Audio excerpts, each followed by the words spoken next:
जय हिंद एवरीवन। तो आज हम लोग बात करेंगे हेमीडेस्मोसोम जंक्शन के बारे में, है ना। तो अभी तक हम लोगों ने डेस्मोसोम के बारे में बात की थी जो कैल्शियम डिपेंडेंट था, लेकिन आज हम लोग जिसके बारे में बात करेंगे वो है हेमीडेस्मोसोम। लेकिन ट्रू सेंस में अगर कहें, सही में अगर कहें, तो सेल टू सेल जंक्शन ये नहीं है। ठीक है। क्यों सेल टू सेल जंक्शन नहीं है?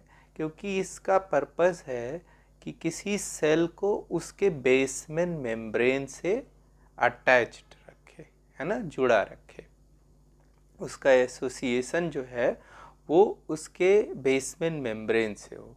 कि जैसा हम लोगों ने बात की थी इससे पहले भी कि कोई भी सेल हो उसका एक एपिकल साइड होगा, दूसरा बेसल साइड होगा जो बेसमेंट मेम्ब्रेन की तरफ होगा। ठीक है। तो ये जो हम लोग बात करने जा रहे हैं हेमीडेस्मोसोम, ये कहाँ प्रेजेंट है? तो आप देखिए यहाँ पे ये प्रेजेंट है, जहाँ उसका बेसल साइड है उस तरफ जो है जो प्रोटीन्स है उसके साथ है उसका एसोसिएशन है। ठीक है भाई। तो अब देखिए ये कैसे बनते हैं और क्या क्या प्रोटीन्स इन्वॉल्व होते हैं। कुछ प्रोटीन इसमें टिपिकल प्रोटीन्स हैं जो इसमें प्रेजेंट हमेशा रहेंगे, और कुछ प्रोटीन्स ऐसे प्रोटीन्स हैं जो डिफरेंट जंक्शंस के साथ, सेल टाइप्स के साथ वेरी करेंगे। ठीक है। तो देखिए यहाँ पे ये जो सेल का पोर्शन हम लोगों ने देखा था उसको मैंने यहाँ एनलार्ज कर लिया है। ठीक है।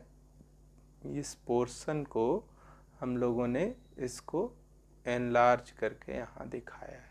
ठीक है ना। तो इस पोर्शन में आप जब देखेंगे तो आपको कुछ ऐसे स्ट्रक्चर दिखेंगे, है ना। ये कार्टून स्ट्रक्चर्स मैं अक्सर बनाता हूँ, आप लोग भी अपने एग्ज़ाम में बना सकते हैं। तो ये स्ट्रक्चर्स क्या है भाई? ये स्ट्रक्चर्स जो आपको दिख रहे हैं, यही स्ट्रक्चर्स एक्चुअली एसोसिएशन प्रोवाइड करेंगे बेसमेंट मेम्ब्रेन के साथ। तो जैसा आप देख रहे हैं ये स्ट्रक्चर्स, ये 3 डिफरेंट प्रोटीन से मिलके बने हैं। लेकिन अगर ये स्ट्रक्चर्स इधर या सेल मेम्ब्रेन पे कहीं भी मूव करेंगे तो क्या ये जो एसोसिएशन है बेसमेंट मेम्ब्रेन से ये स्टेबल होगा? नहीं स्टेबल होगा। तो देखिए, तो यहाँ पे 3 प्रोटीन्स हैं, एक है केराटिन, दूसरा है प्लेक्टिन और तीसरा है इंटेग्रिन। अब देखिए भाई, केराटिन तो आपको पता है कि ये जो है इंटेग्रिन से एसोसिएटेड रहेगा, लेकिन प्लेक्टिन डिफरेंट टाइप ऑफ हेमीडेस्मोसोम जंक्शंस के साथ वेरी कर सकता है। अब देखिए ये इंटीग्रिन खुद ही उसका नाम बता रहा है कि ये इंटीग्रेट करेगा, है ना, जोड़ेगा किसके साथ? Basement membrane. और बेसमेंट मेम्ब्रेन में बहुत इंपॉर्टेंट कुछ प्रोटीन्स प्रेजेंट होती हैं, उसमें सबसे इंपॉर्टेंट प्रोटीन है वो है कोलेजन, है ना। तो कोलेजन प्रोटीन बहुत इंपॉर्टेंट प्रोटीन है जो हमेशा बेसमेंट मेम्ब्रेन में लगभग प्रेजेंट होती है। ठीक है। तो देखिए यहाँ पे क्या हो रहा है, एक प्रोटीन है लैमिनिन, वो क्या कर रही है, इस जो इंटेग्रिन प्रोटीन है इसके साथ अपना एसोसिएशन बना ले रही है। ठीक है ना। या हम कहें तो ये जो स्ट्रक्चर हम लोगों ने देखा था कार्टून, इसके पैरों को बांध दे रही है ना। तो अब ये मूव नहीं कर सकते, लेकिन इसको और स्ट्रेंथ देने के लिए उसके साथ और भी प्रोटीन्स हैं, कोलेजन है, वो भी एसोसिएट हो गया, है ना। तो बहुत सारी तरह की कोलेजेंस होते हैं, टाइप 1, 2, 3, 4। तो वो सारे कोलेजेंस आ करके यहाँ एसोसिएशन बना देंगे। तो कब या ये क्या ये इंटीग्रिन अब मूव कर सकता है? नहीं। तो ये इंटीग्रिटी प्रोवाइड करता है, सेल्स को उसके बेसमेंट मेम्ब्रेन से जोड़े रखता है। ठीक है भाई। तो यहाँ पे देखिए इसका एग्जाम्पल हम लोग देखें तो सबसे अच्छा एग्जाम्पल है इसका स्किन।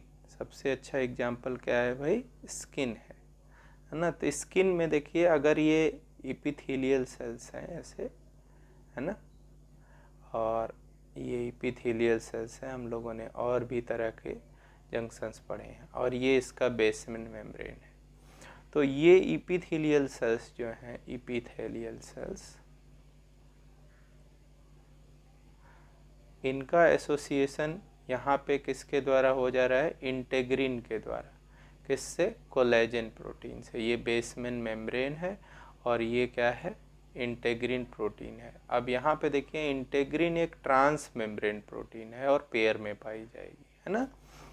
तो इस तरह से आप देख रहे हैं कि हेमीडेस्मोसोम जंक्शन जो है वो सेल को उसके बेसमेंट मेम्ब्रेन से अटैच रखता है, न कि दो सेल के एसोसिएशन की यहाँ बात है। ठीक है, तो अगले लेक्चर में हम लोग मिलेंगे, वहाँ हम बात करेंगे गैप जंक्शंस की। अभी तक किसी भी तरह के जंक्शंस के थ्रू सेल के और दूसरे सेल के बीच कम्युनिकेशन नहीं होता था, लेकिन अगले बार हम बात करेंगे जंक्शन प्रोटीन्स के बारे में या गैप जंक्शंस के बारे में, जिनमें कम्युनिकेशन इस्टेब्लिश करने की पावर है। तो मिलते हैं अगले लेक्चर।